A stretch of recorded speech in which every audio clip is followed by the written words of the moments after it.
Welcome sa Panlasa ni Indong. Ngayon magluluto po tayo ng pork sisig. Ito mga ingredients na kailangan.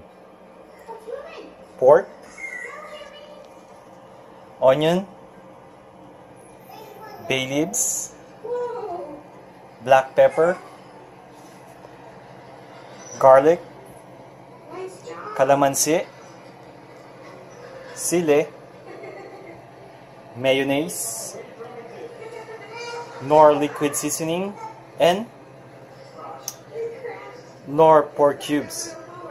Gagamit din po tayo dito ng cooking oil at water.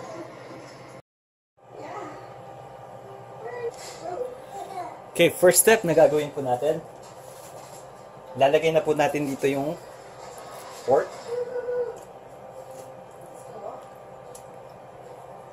Then, sunod na natin yung bay leaves.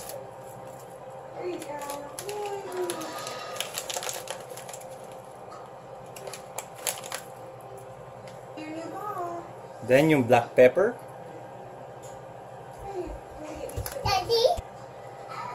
And yung pork cubes natin. Papakuluin lang po natin to hanggang sa lumambot.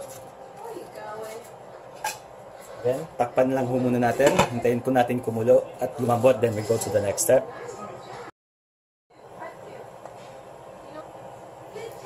Okay, ngayong tapos na natin pakuluin at palambutin.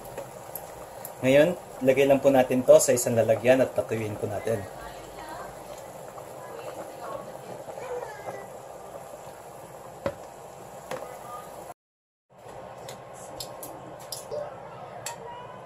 Okay, next step.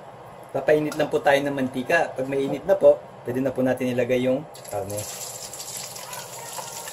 yung pork natin.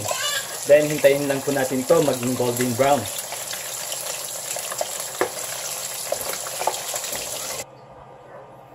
Okay, after po natin iprito, ngayon hihiwain po natin to na maliliit.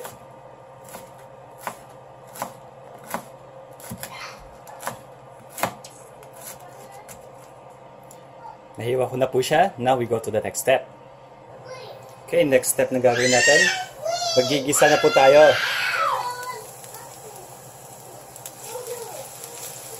Unahin ko po sa garlic. Halu-haluin lang po natin. Then, saka po susunod tong sibuyas. Halu-haluin lang ulit po natin.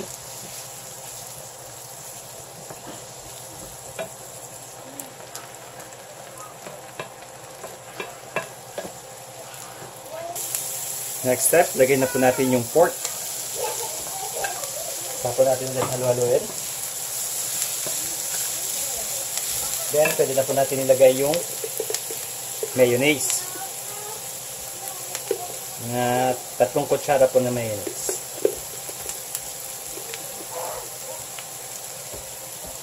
Sarang po natin ulit halu-haluin.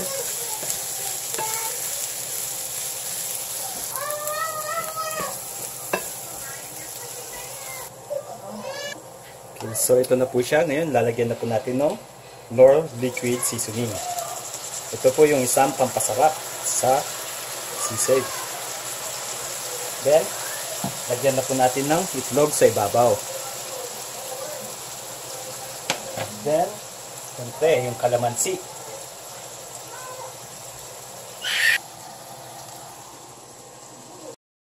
Okay. Saka lang po natin to halo-haloin, then ready to serve na po. Tapos lagdagan nyo na lang po ng kalamansi.